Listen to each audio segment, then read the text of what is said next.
A pedir crónica de Telemundo con declaraciones que incluyen al presidente del INAU, Pablo Abdala, a propósito de este proyecto sobre primera infancia. Mira.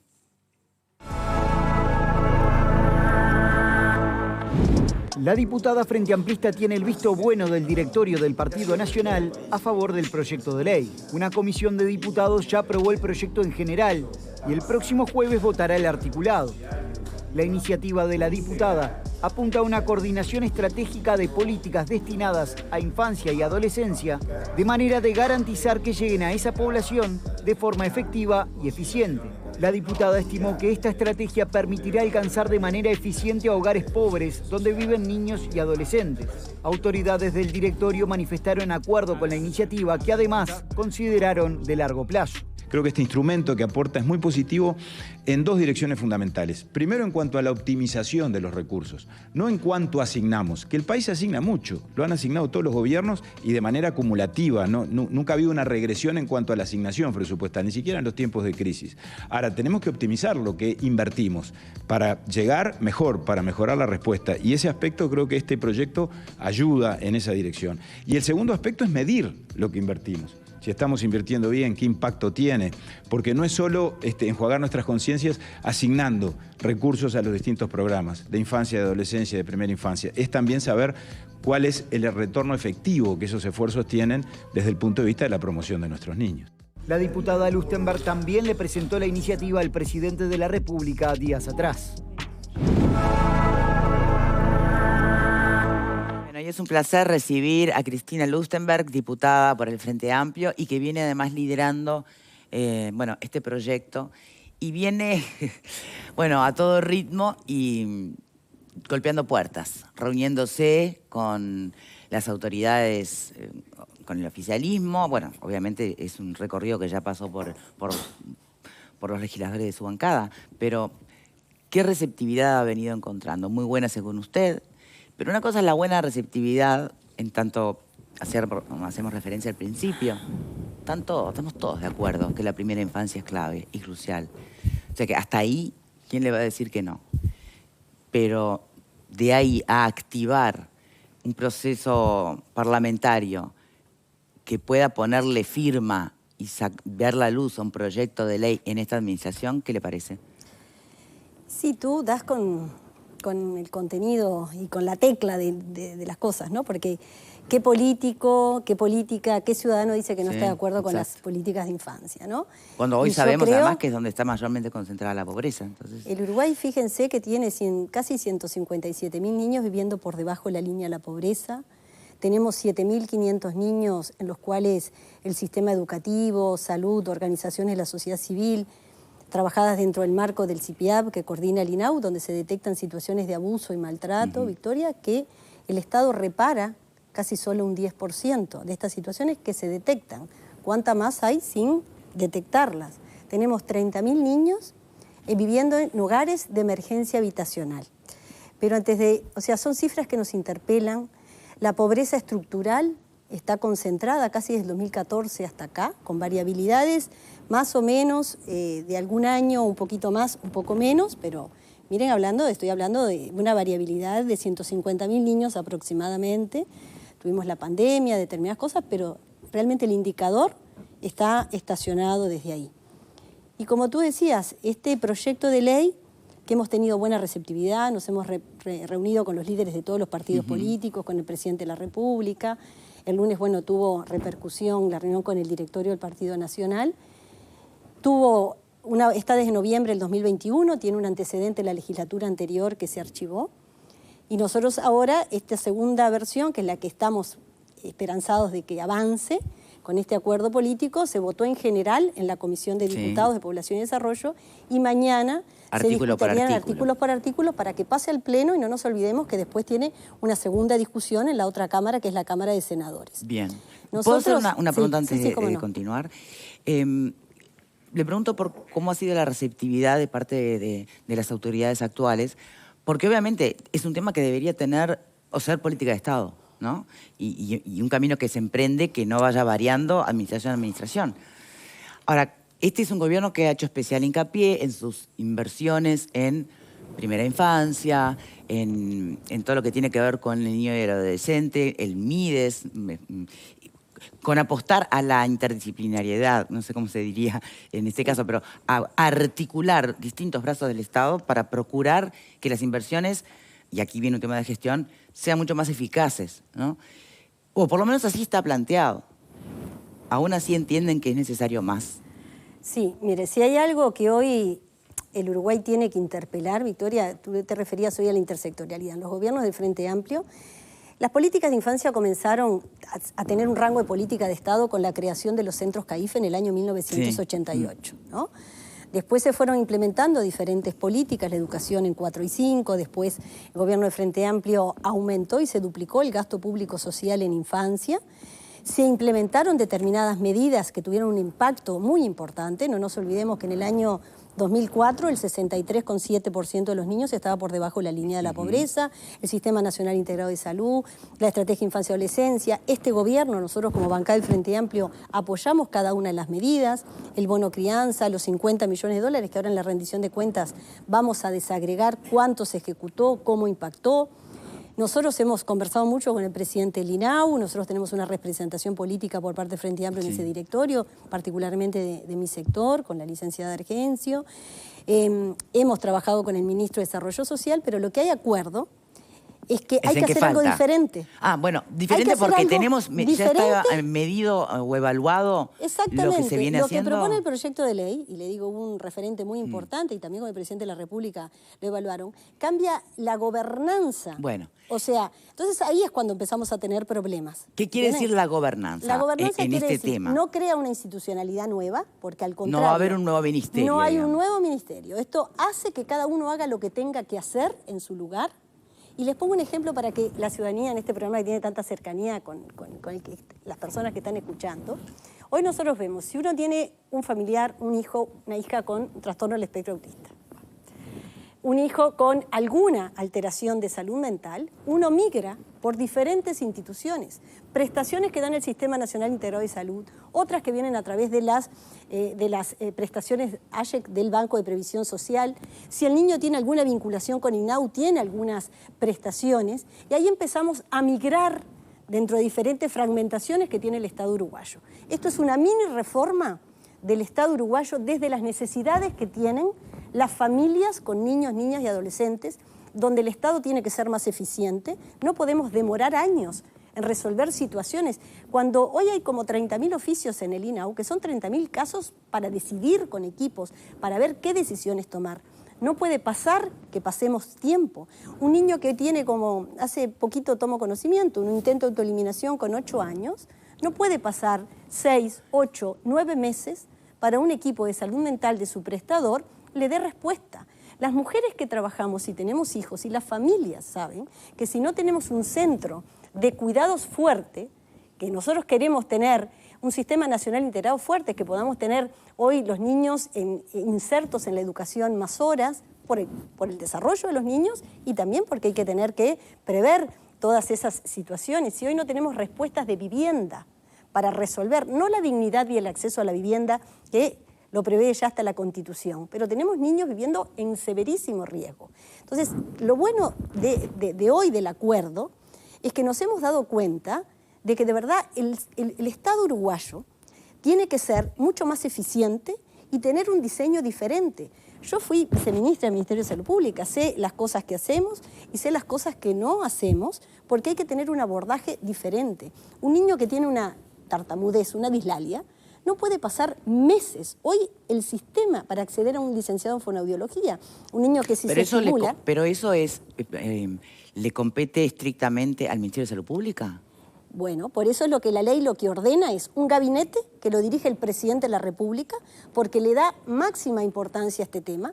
Las políticas de primera infancia, infancia y adolescencia, miren que son de las cosas más invisibilizadas. ¿Qué pasó con ENIA? Votan. ¿Qué pasó con ENIA? Y la ENIA fue una estrategia que trabajamos mucho, por eso es que nosotros queremos que esto sea una política de Estado y estamos tratando que tenga acuerdos de todos los integrantes del sistema político. ¿Pero funcionó en su momento? Funcionó en su momento, pero después no ha tenido continuidad. porque también lo que prevé esta ley es que tengamos un sistema de información único, que se está trabajando. Bien. Se trabajó antes y se trabaja ahora. Pero falta, fíjense que tenemos la trazabilidad del sistema vacuno en nuestro país, unificado, que nos ha permitido que la carne hoy esté en el mundo de nuestro país. Pero no tenemos la trazabilidad única de los sistemas de información. No podemos saber desde que tenemos el sistema informático. Tenemos la trazabilidad básicamente de una vaca y no de una persona. Entonces, nos pasa que tenemos, el Uruguay invierte 4 veces menos de su gasto público social dirigido a hogares donde hay niños y adolescentes en sus diferentes etapas, pero después, también cuando invertimos de forma fragmentada. Entonces tenemos dificultades en cuánto invertir y la calidad del gasto. Entonces esta ley lo que hace es que ordena la fragmentación del Estado uruguayo para dar respuestas desde la necesidad de cada familia, incorpora un gabinete con los ministros de las carteras correspondientes. Acá no se está creando nada nuevo, o sea, es el ministro o ministra de Salud. O sea, no son cargos nuevos, digamos. No son cargos nuevos. Pero no le atemoriza la eventual burocratización también de al este contrario, gabinete. Esto, dijera un gran líder político de este país, doctora, esta ley que usted está tratando de hacer a veces va contra la burocracia de turno. En teoría, sí, claro. En teoría, la ley lo que hace es que ordena, genera... Pero somos famosos por burocratizar bueno, todo. La ley lo que hace es ir a la inversa de eso, o sea, fortalece al Estado uruguayo, pero no de las necesidades que tengo yo si estoy en la cartera de Salud Pública, en la cartera del INAU o estoy en el Banco de Previsión Social. Es las características, por eso diseña un plan con indicadores, con la situación que tienen los niños hoy en el Uruguay y obliga de una manera muy metodológicamente y muy ordenada, con indicadores de eficacia y eficiencia que a veces en el Estado uruguayo nos cuesta medir. Exacto. Por eso tiene un rol del Ministerio de Economía y Finanzas y también de la Oficina de Planeamiento y Presupuesto, sin descuidar el rol que tiene el INAU como órgano rector. No se mete con ninguna, no se mete no es el término, no colinda. Nosotros tenemos un equipo jurídico muy fuerte, asesorado, que no colinda con ninguna de las competencias constitucionales que tienen ni educación, ni salud, ni vivienda. Al contrario, hace que la situación de la infancia y la adolescencia en el país es esta. Y después cada uno tiene que hacer lo que tiene que hacer. Porque si no, a veces, yo estoy en el Ministerio de Desarrollo Social. Yo coordiné el programa Uruguay Crece Contigo cuando estaba en la OPP, que fue una idea muy importante que se ha mantenido.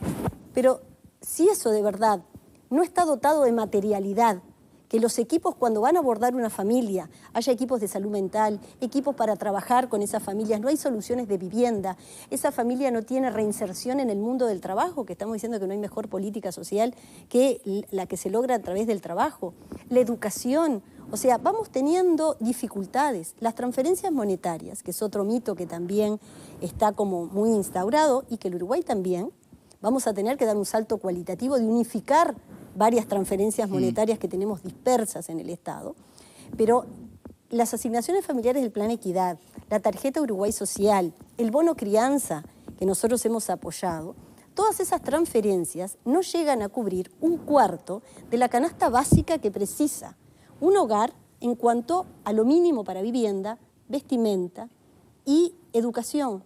Entonces, nos faltan cosas. Tenemos que invertir más, pero lo primero que prevé la ley es ordenar lo que tenemos desde las necesidades y ahí que entender tienen dónde está los faltando niños, más. niñas y Sí, adolescentes. Claro. Entonces, ver si estas dificultades tiene el INAU que detecta a estos niños. Bueno, ¿quién tiene que abordar estos niños que han sufrido algo tan doloroso como una situación de abuso? Si hubiera acuerdo, ¿esto necesita una ley? ¿No es sentido común? Perdón, ¿no? Si hubiera consenso real en que no quede en una idea y que se baje a tierra y dentro de cada cartera se designen personas para trabajar en esta interseccionalidad. Bueno, ¿necesita una ley? ¿Me permite, diputada, abrir un poco el planteo al panel? ¿Qué pensás, Marta? Estaba escuchando a la diputada y me venían 2 cosas a la cabeza. La primera es, lamentablemente, la dilación en acceder a algunas especialidades, lamentablemente no pasa solo en niños, también nos pasa a los adultos. Uno llama a la mutualista para sacar hora para un oculista y le dan para septiembre. Entonces sí, eso creo que no era el espíritu del sistema integrado. No debería pasar ni con niños, ni con adultos, ni con nadie. Eso es uno. Segundo, está buena la idea. Pero... y en todo caso, supongo que a lo que vas es... ¿Qué va a cambiar esa realidad por más que se cree un gabinete nuevo que atienda lo que atienda? Esa era la pregunta. Bien. ¿Cómo le parece que con este gabinete se vaya a destrabar ese tema? Porque me parece, capaz usted me corrige, que las dilaciones en la atención muchas veces vienen dadas de la burocracia de las instituciones que tienen que dar el servicio y no tanto de las autoridades, por ejemplo, no sé, del INAU o de donde sea. Sí, cómo no. Los tiempos de espera son un indicador de calidad, creo que los desafíos más importantes que tenemos en el Uruguay, y coincido en niños y en adultos dentro del Sistema Nacional Integrado de Salud, que se ha debilitado, y esto lo hemos conversado con las autoridades actuales, el rol de fiscalización que tiene que tener. O sea, este es un tema, pero los tiempos de espera es el indicador de calidad en el mundo, en sistemas que entendamos que nuestro sistema de salud, con todas las debilidades que tiene, miren que uno cuando conoce otros sistemas nacionales de salud del mundo, ha sido algo robusto, es algo que cuando se comenzó a implementar en el año 2008 nos permitió enfrentar una pandemia que ha estado consolidada, que se destina mucha inversión de nuestro PBI, casi 10 puntos, a el sistema de salud, pero es verdad que en los tiempos de espera tenemos un problema estructural, tanto en los prestadores públicos o como privados, que requiere determinadas acciones. Eso estamos de acuerdo, lo hemos hablado, tuvimos dificultades nosotros, tiene el gobierno actual, y hoy es un problema que hay que resolver. Lo que sí trata esta ley es que esas cosas son competencias del Ministerio de Salud Pública. Esas son competencias del Ministerio de Salud Pública, como educación tiene sus competencias, como vivienda tiene sus competencias constitucionales. Acá lo que hace esta ley es que le da prioridad política. Y cuando Victoria decía, esto precisa una ley, bueno, muchas cosas no precisan ley. Los días D a veces que ponen en un lugar de visibilidad, o legislar por enfermedad. Pero esto sí requiere ley hoy, como está diseñado nuestro sistema político, porque le da la continuidad cuando la ciudadanía dice, nos escucha hablar a los políticos de políticas de Estado. Bueno, esto sería un ejemplo de política de Estado para que, así lo encararon los países nórdicos. Los países nórdicos, que tienen muy altos niveles de desarrollo y de forma casi igualitaria, porque en Uruguay lo grave que tenemos es cuando detrás de esos promedios, Marta, los desagregamos por territorio. Nosotros tenemos una mortalidad infantil de la zona costera de nuestra capital, de los países más bajos del mundo. Cuando uno la desagrega por los municipios de nuestro país, ahí vemos la inequidad y la desigualdad social dolorosísima. Así, con todos los indicadores, de verdad, es un problema muy grave que en el Uruguay tenemos, es la desigualdad y la redistribución que tenemos que hacer y acceso a los servicios de calidad de una forma no tan desigual. Entonces, esta ley lo que hace es que le da eso, que independientemente, como lo resolvieron los nórdicos, que en la década, desde después de la Segunda Guerra Mundial, para acá, ha sido una política de Estado, donde independientemente de la orientación ideológica, que bueno, las orientaciones ideológicas también llevan a determinadas decisiones políticas, por porque supuesto. de un Estado más presente, de un Estado menos presente, de la meritocracia, del derecho, duda. ahí hay, pero en nuestro país, ¿a ustedes les parece que con tan pocos niños que nacen, después de tener en nuestro país, por suerte, una política de salud sexual y reproductiva, una estrategia, miren, esto es otro ejemplo bueno que ha tenido nuestro país, en el 2016 se conformó una estrategia intersectorial hacia la prevención del embarazo en las niñas y adolescentes, que continúa hasta hoy, con dimensiones de la política pública que pueden ser diferentes, pero logramos trabajar salud, educación, el INAU, el Ministerio de Desarrollo Social, con una mirada de género, porque Uruguay tenía departamentos con tasas de fecundidad específicas, adolescentes altísimas, realmente muy altas para lo que es nuestro país. Y lo logramos mejorar este indicador. Bueno, lo que hace la ley es que esto permanezca a lo largo de que transitamos las orientaciones políticas, que en esto sí tengamos acuerdo. La ciudadanía, cuando nos vota a los políticos, ¿no le gustaría que tengamos más consensos en los temas estructurales? ¿A ustedes les parece que los temas de infancia pueden ser de disputa política, de cuanto peor mejor? No se ha convertido en un botín electoral el tema todavía, Exacto, ¿no? Bueno, pero por eso es que lo queremos cuidar de que no, y lo queremos dotar de una política robusta. Porque como ahí decías al inicio, ¿quién dice, qué político dice que no le importan los niños? Y las familias, ninguno. Ahora va de la asignación de recursos y también que seamos capaces de tener el coraje de diseñar un Estado más eficiente y no solamente con las chacritas que hay en cada uno de los lugares, porque es la gente la que está en el medio de esa burocracia, es la gente la que ¿Quién sufre puede estar las en contra de ineficiencias esto del último, Estado? además, que están planteando Entonces, también? eso, ¿quién puede estar en contra? Y lo que estamos proponiendo, ¿la ley resuelve todos los problemas? No, pero sí da un paso adelante con un Estado que sea más eficiente, con mecanismos de evaluación y monitoreo, con un rol importante el Ministerio de Economía, la Oficina de Planeamiento. Si yo tengo esos indicadores como sectorial, bueno, yo no le voy a dar más recursos si yo estuviera en el Ministerio de Economía y Finanzas hasta que no me resuelva temas básicos de alguna manera hay que empezar a tratar de invertir más, de ver mejor, cuáles son en los realidad, problemas ¿no? Invertir y mejor, una capaz. calidad del gasto también. Bien. Entonces, la infancia requiere que el país entero, si queremos ser viables en educación, en seguridad, en cohesión social, este es un tema que tenemos una deuda histórica. Y Bien. estamos en una coyuntura política que gobernamos mucho tiempo al Frente Amplio, ahora gobierna una coalición de gobierno, ahora se viene una rendición de cuentas, pero se viene para adelante porque la ley va para adelante, o sea, prevé, quizás va a estar reglamentada y ojalá avancemos, escuchemos, modificamos, pero para hacer más de lo mismo, entonces sí, sigue funcionando como está y desgraciadamente el Uruguay de verdad está siendo muy injusto, donde el lugar donde nace un niño condiciona las posibilidades que ese niño tenga de desarrollarse o no. Alfredo. Para que el país sea viable, entre otras cosas, está el problema demográfico. Y yo leí rápidamente, no todo, empecé a leer el proyecto de ley y habla, entre otras cosas, de licencia parenteral. Pero la menciona en un articulito, es decir, ahí estamos, tú mencionabas a los países nórdicos, Suecia tiene 484 días de licencia distinta, que aparte se puede tomar padre o madre. Cosa que acá el movimiento feminista ni lo plantea, es un debe que tiene el movimiento feminista, o lo plantea muy No, lo ha levemente. planteado, eso me consta. Pero acá que lo ha tenemos planteado. 14 semanas nada más. Exacto, ¿no? Y 14 semanas, les digo, fue llegando al mínimo de las consideraciones y recomendaciones de la OIT, que Uruguay tenía una vergüenza en cuanto a las licencias Ahora, es maternales. totalmente O sea, insuficiente para combatir el insuficiente. tema demográfico que tenemos, que es real. Porque tenemos niños pobres, también tenemos pocos niños como Bueno, país. pero, Alfredo, el tema demográfico no se resuelve por ahí. O sea, los Pero ayuda, me incentivos... parece, ¿no? No, yo les digo, la evidencia en el mundo, o sea, ese miedo a extinguirnos que tenemos en el Uruguay, no va a suceder, asesorada por los... hemos trabajado en estas cosas con demógrafos, con mucha experiencia en nuestra Universidad de la República, hay un equipo de demógrafos muy consistente. El Uruguay tiene que preocuparse más porque seamos por los niños que hoy nacen. Esa es la primera política.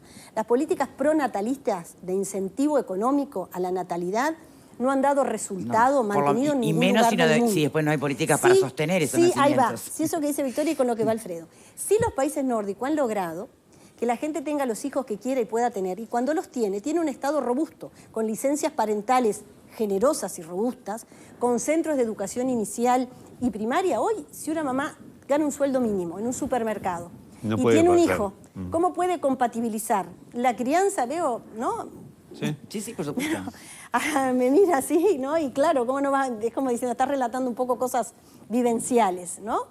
De Valeria, digamos, o mías. Y miren las posibilidades que tenemos nosotros. Piensen en una mujer, como yo le digo, trabajadora, una pareja conformada como sea, hogares monoparentales, asumiendo la crianza de un hijo. O sea, cuando no tiene las condiciones mínimas, si tú no tienes un CAIF de 8 horas, un centro de educación inicial donde puedas compatibilizar y que las mujeres tengamos autonomía económica, y eso va de la mano de eso. Entonces, ¿por qué también las mujeres que posponen hoy la maternidad por su desarrollo profesional, cuando lo deseen tener hombres y varones, tengan un Estado que dé mayores respuestas? Entonces ahí también hay una corrida de ese indicador de la natalidad, porque ahí hay una insatisfacción en el patrón reproductivo. A veces mujeres que pertenecen a sectores con mayor vulnerabilidad tienen más hijos de los que quieren y pueden tener por no tener acceso a educación, a salud sexual reproductiva y otras condicionantes que tienen otro abordaje, y mujeres de otros quintiles de clase media y trabajadora que tenemos menos hijos de los que queremos y podemos tener, porque la carga que tiene Claro, que implica. y que implica, y ese trabajo no remunerado que para las mujeres en este país es de las 2/3 partes de nuestro tiempo. ¿Por qué hay pocas tantas mujeres en el sistema político? ¿Ustedes se lo preguntan? Sí, claro. No tenemos plata, tenemos que cargar con un país que también dice queremos más mujeres en la política participando, y después nos pasan estas situaciones. La carga del trabajo no remunerado, las mujeres en el ámbito sindical, trabajar en cualquier lugar de poder. ¿Por qué habemos menos en el ámbito empresarial? Yo he hablado con mujeres nucleadas en diferentes ámbitos y también tienen graves dificultades de su inserción. Y tiene que ver mucho con esto, porque de verdad se hace muy difícil si no tenemos licencias parentales, centros de educación y cuidados, una crianza compartida entre hombres y varones, que trabajemos estos temas de verdad de forma así, educación que sea igualitaria y no de acuerdo a la capacidad de bolsillo que nosotros tenemos. ¿No les parece injusto que de verdad que las posibilidades que tengan las familias y los niños de desarrollarse esté solamente vinculada a lo que hoy podamos pagar y no a través del trabajo, de los salarios, Ni que hablar. que son las mejores políticas? Eso es una injusticia en el mundo entero, ¿no? Es terrible, pero siempre se dice que hay que tener suerte hasta para nacer. Eso no es producto ni del Uruguay ni de un sistema puntual político uruguayo, digo, eso es Bueno, en porque general, las desigualdades intergeneracionales y los niños son los más... Acá nosotros, en todas las crisis macroeconómicas que ha tenido el Uruguay, cuando uno ve la variabilidad del indicador de pobreza, siempre los más afectados han sido los hogares con niños. Y después los indicadores macroeconómicos, Victoria, y por eso es importante y no hay que conformarse, mejoran, ¿ah? Pero la situación de los niños no. Sí, sí. Y el daño que a veces ocasionamos, fíjense en las personas privadas de libertad, son población joven, con bajo capital educativo. Está bien que hay complejidades más mayores, ¿no? Sí. Vinculadas al narcotráfico, hay otras complejidades. A ver, pero también tienen que ver con lo que esto. no hay duda es que es en la primera infancia donde como sociedad y país estamos determinando y condicionando en un altísimo porcentaje a qué te vas a enfrentar mañana, ¿no? A todos esos indicadores, y porque ahora pareciera que estamos hablando de temas demasiado generales y que se escapan concretamente pero en la infancia está la génesis de todo lo que puede venir después, ¿no? Desde todas las perspectivas, de seguridad, economía, laboral, educación, en fin. Vamos a tratar de volver un poco al proyecto en sí. Valeria, falta Valeria y Marta, ¿no? Sí, Ah. bien. No, ella. Habló Yo le pregunté. Marta, perdón, Tassi, Valeria. No, yo ya había venido, la diputada cuando recién comenzó este camino, yo comparto totalmente esto porque, a ver, a veces es difícil dimensionar este problema si no lo vivís, ¿no? O sea, si realmente no sos una de esas personas que golpea la puerta de cada lugar del Estado por distintas prestaciones. Tú ponías un ejemplo que es mi ejemplo de vida y conozco un sinfín de ejemplos de esta situación que tienen que ver con cuando tenés un hijo que además de, obviamente, ser un niño, tiene trastorno del espectro autista. Entonces vos golpeás la puerta del BPS por ciertas prestaciones, la puerta del MIDES por ciertas prestaciones, lo que demora un diagnóstico en salud pública o en una mutualista, porque a veces tiene 5 años el niño y no tiene su primer diagnóstico. Y a pesar de tener ese diagnóstico, después vas al BPS y el BPS no sabe que tiene ese diagnóstico, porque no hay un cruce de información. Entonces, en cada lugar que vos vas, empezás de cero. Empezás de cero. Necesitas un acompañante, no importa si tenés una pensión por incapacidad en el BPS, porque está obviamente probada la discapacidad. Vos vas al MIDES a solicitar un acompañante pedagógico para tu hijo y arranca el camino de nuevo y tenés que demostrar todo lo que ya demostraste para el diagnóstico, para solicitar una pensión, para un tratamiento, y eso arranca. Entonces, pongámonos en el lugar de cualquier familia, que a ver, más allá de que sean hogares pobres o no pobres, esta barrera del Estado continua te lleva a perder un tiempo precioso en la niñez.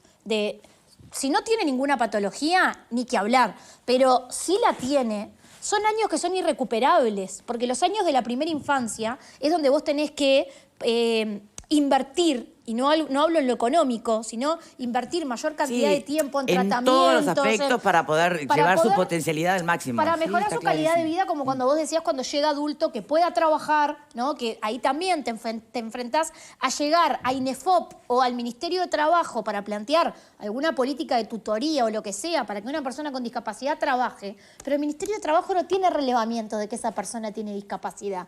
Entonces, es de nunca acabar. O sea, entonces, uno dice, la burocracia del Estado, la burocracia del Estado. El tema es que va más allá hasta de la burocracia. Va de que la gente abandona en el camino. Entonces, ante una barrera, 2 barreras, 3 barreras de cada cosa que vos vas necesitando en la etapa de la niñez de un chiquilín, realmente se agota. Las familias se agotan y no todas tienen ni los recursos ni la capacidad de poder hacer ese cambio. O sea que esto de la trazabilidad, de que desde el primer lugar que a vos te diagnosticaron o te dieron una política de asistencia del Estado, todas las demás estés en el radar de todas las demás, lo que gana en eficiencia el Estado, pero lo que gana la familia, yo creo que realmente solo poniendo así ejemplos de las realidades, de cómo se te van todas las puertas cerrando, creo que realmente sería revolucionario. Fernanda, yo creo que nadie lo mide al punto de lo revolucionario que sería. Fernanda. Creo que estamos todos de acuerdo que la primera infancia es la gran cancha donde nos jugamos el partido más importante como país. Y la diputada mencionaba que le planteaban que ella iba contra la burocracia. Y yo creo que va contra algo más importante también, y lo quiero sacar porque los compañeros lo han abordado de otros lugares, la importancia del accionar político, de la conducta que usted ha tenido en el sentido de una coherencia y una seriedad histórica en el trabajo vinculado a primera infancia, que la legitima también para hacer este tipo de planteos y la inteligencia y la madurez de haber salido a buscar los consensos, que quizá muchas veces rinde y es mucho más redituable otro tipo de conductas en el sistema político, en clave electoral. Victoria mencionaba, nadie agarró esto como un botín electoral y yo creo que en gran medida también porque la diputada... ¿Porque la interlocutora es ella? No, porque la diputada justamente colabora a blindarlo. Bueno, por eso mismo, porque la interlocutora sabe hacerlo bien. Y en su inteligencia y en su madurez de decir, y es verdad que este tema le importa, todos le creemos a Cristina Lustenberg que este tema le importa, le interesa, le ha dedicado muchísimo de su vida, entonces... Nadie duda de que la finalidad primera, segunda y última de verdad es lo que está persiguiendo. Entonces yo creo que eso también es lo que hace el blindaje y el ponerlo arriba de la mesa como una política de Estado. Más allá de lo que la ley plantea, creo que el éxito de las políticas de Estado también están en los consensos. Bien. Y por eso me parece clave y quería felicitarla porque ojalá fuera más habitual el accionar de parte de todos los legisladores, que es lo que termina transformando la realidad, ¿no?